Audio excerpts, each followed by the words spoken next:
Well, cheers, I do, Buckaroos, and how the heck are you? I thought I better take it down a notch after that big 10%er. I'm going to have one, possibly two, we'll see. The strawberry wheat. I've had the grapefruit wheat, but I hadn't had the strawberry wheat from Boulevard Brewing. This one's only at 4.4%. There will be a nice change of pace, maybe a little palate cleanser. It is the fall, but it kind of feels like summer. Still here in the Ozarks, it is rather unseasonably warm. And I say that because my wife and I were married 29 years ago as of September 24th. And it was always a little cooler, you know. That's why we kind of picked around that time of the year, because when it started to get cooler in the Ozarks. August is typically extremely hot, but it seems like it's changed a little bit. It stayed rather warm here in September. Well, that almost looks like a tomato beer. It looks like a tomato beer, baby. Anyways, boy, it sure looks good, though. Wow, nice head, just sits there. Boulevard, they're doing some great stuff, aren't they?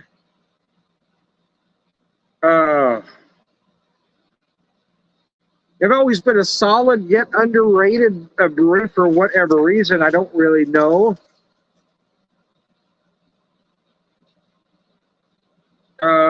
Mercy. Boy, the aroma is just amazing on that. Yeah, beautiful strawberry on that light wheat ale base.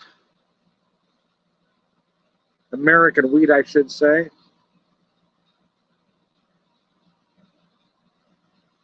Oh, boy, that aroma is just exquisite. Anyway, Slancha, hope you're having a nice Saturday. I got a day off today, my first day off, I'm off Saturday and Sunday, which is nice. My day gig, I'm off Friday, Saturday, and Sunday, but I work my night gig on Friday, so so I'm off Saturday and Sunday. Anyway, I digress. So I can relax today. Take it easy, baby. Just take a breath. I can take a breath. I got a pork butt smoking, but I didn't arrive at that decision until late, so I just got it on just a little bit ago.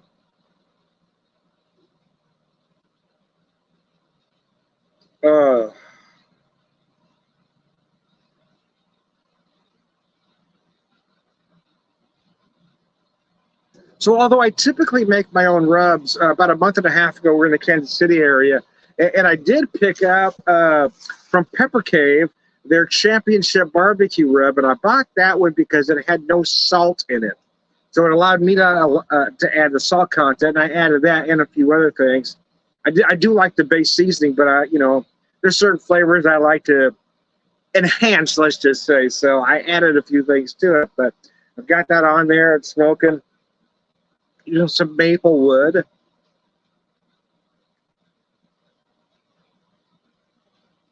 Maple makes a nice light smoke. A lot of folks like to go with hickory or mesquite. There's not necessarily anything wrong with that, but I like. I don't know if lighter smoke is the right word. I like a nice smoke flavor, but I don't want to overpower the meat. If I'm doing a brisket, I will add some hickory to the mix. But for pork, yeah, I want to keep it a little lighter. So this one I just did some maple and a little bit of post oak.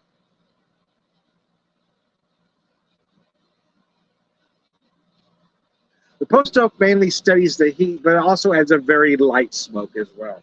And although I do like a big smoke, my wife does not. So it's another reason I've kind of kicked it down a notch, because I like a big smoke on the meat, yeah. Oh, this is nice. Wow. I expect the strawberry flavor aroma to be a little lighter, to be honest with you, but it's absolutely beautiful. I had some music cranking before I started the video, but since I didn't want another copyright strike, between Facebook and YouTube and Muscanuts over on whatever the hell he's calling it now. I don't understand the point, right? He pays way too much to have an already existing social media platform that had a name everybody recognized, and then change the name. The only reason I can think to do that is so many people had already tried to start a new platform, and it just wasn't working, both on the left and the right, because everybody's trying to make it political rather than just make it as a social media site. They're trying to make it, specifically political, let's just say, for one side or the other. And I'm guessing Nut saw all those right-wing nut sites fail, so he decided to buy one that already existed and then slowly turn it into an ignorant right-wing site. So, it's funny what he centers on there, though, because he claims to be about free speech, but unless you agree with him 100%, you get censored. But he's okay with dropping the N-word, right? He's okay with Nazi posts. He's okay with KKK posts. And you can drop the N-word as much as you like. But if you start talking about equal rights for for the transgendered community, well, then you get censored. So I don't know what Elon Musk considers a free speech. It's only speech that he agrees with. Anyway, he's okay with hate speech. He's 100% big thumbs up to hate speech on the new whatever the hell. I'm not going to say it by that name. It's Twitter. It'll always be Twitter, and I don't care what that ignorant asshat decides to do with it. Mr. Emerald Blood Money, yeah. Born on third base, thought he hit a triple. He's a genius, Tom. He's a self-made man. No, he started with millions, you ignorant jackasses. How can you be so stupid to call him a self-made man? He started with millions. He actually started with billions. I mean, you got that Emerald Mine blood money. He doesn't care. He doesn't care about you. He doesn't care about anybody. Just another billionaire that cares about nothing but lining his pockets. I feel like Elon Musk nuts is like the brain, not speaking of the brain, right? He wants world domination. I wants to take over the world. I'm just too stupid to do it, yeah. Because a mental giant, he is not. And that's the problem. That's the problem. It's okay not to be a mental giant. I know I'm not, but I know that. The problem is the people that think they're geniuses and they're idiots. And that's what Elon Musk is. He's barely a functioning moron, but he thinks he's brilliant. Anyways, I digress.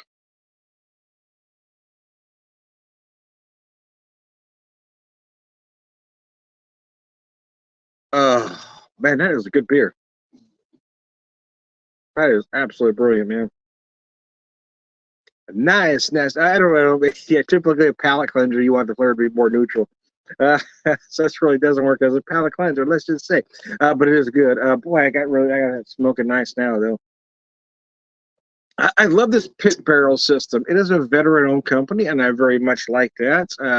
I bought this in 2020, so I've had it about 3.5 years now. Because I think I got it in about May of 2020 with that, one of those stimulus checks.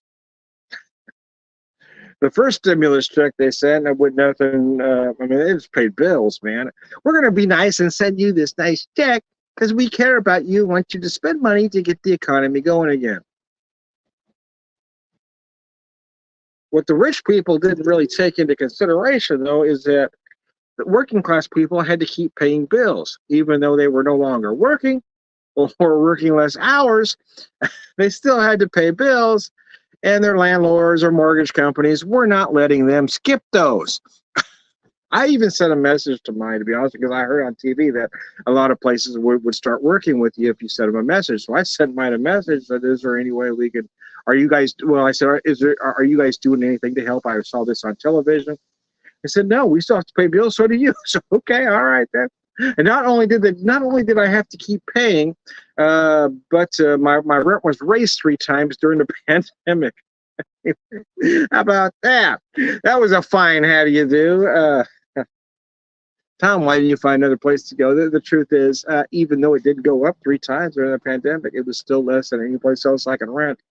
So for a place as nice as we are in, it was going to be a lot more. So we'll just bite the bullet and keep paying more. They keep wanting more. We'll keep paying more. Anyway.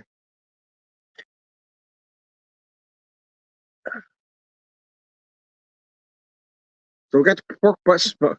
Like how I change gears like that. Stop on a dime, give you 9 cents change. Anyway. dime. He gave you 9 cents change. Anyway,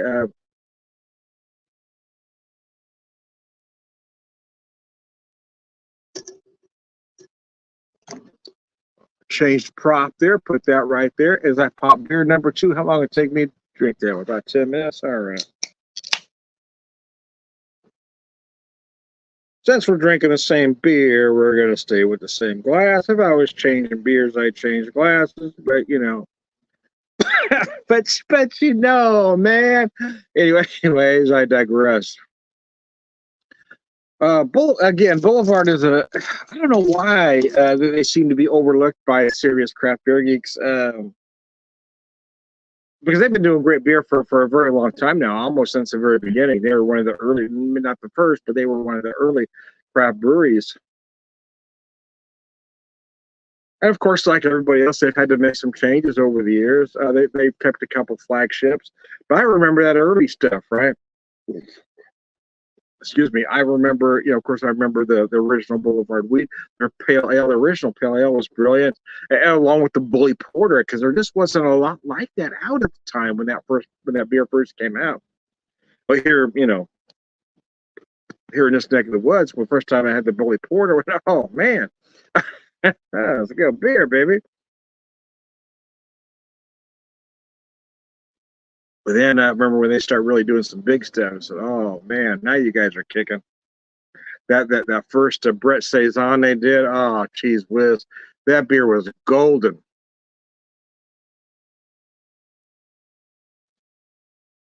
But I went on the light side of it because they do a lot of things right there at Boulevard, and I got a couple big ABV beers in the cooler behind me. But I just want something kind of light, easy to drink. I just feel like that they do great beer, whatever spectrum you're looking for. On the lighter side, the heavier side, or somewhere in the middle. The pale ale, the original pale ale, man, I thought that beer was just brilliant. And unfortunately, pale ales today aren't anything like that one. That one is, but I'm glad they're still doing that particular beer because, again, I remember when that beer first came out, I just hadn't had anything like it at the time, way back when. Americans had been, their palates had been dumbed down for so many years by these, adjunct laden lagers that just kept getting worse and worse. And a lot of Americans just forgot what good beer was supposed to taste like because their palates had been just gradually dumbed down.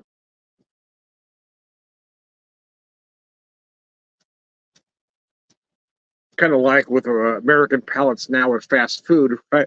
Now we've got a generation of Americans that think I think chicken nuggets are gourmet food. They're paying way too much money for these so-called gourmet chicken nuggets or tenders, and it's just a fucking chicken tender. Okay, it's okay, but it's fried right. But this ain't gourmet food, folks. Got places charging extreme amounts of money for a piece of fried chicken. It shouldn't cost that much, man. It's not hard to do, man. I can show you how to do it in a few minutes. Damn flies. Prop would fly in there. Had them gone there for a little bit. Now they're coming back at me. The hazards of drinking outside. The hazards of drinking outside. Son of a. Anyway, I digress.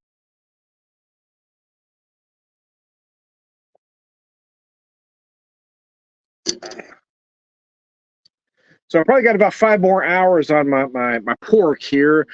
So I had to buy a pretty good sized pork butt. I bought boneless. I wanted to cook a little quicker. I was just looking for a small boneless picnic actually, but they didn't have one. So I bought a pretty good sized boneless pork butt, but then I cut it in half so I can get it done a little quicker. Hopefully get everybody fed today.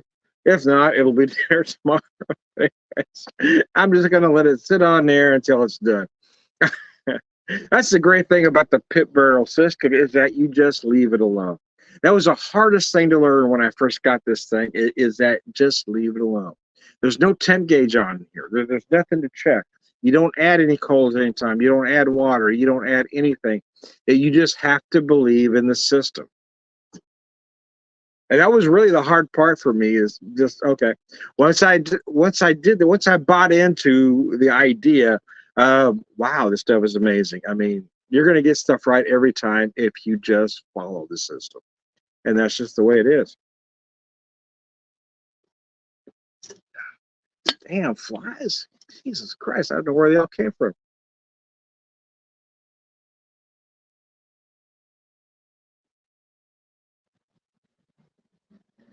Uh, ah, refreshing. Anyways, I digress. I am Tom the Beer Whisperer, beer evangelist, prolific big drinker, pervert wisdom man.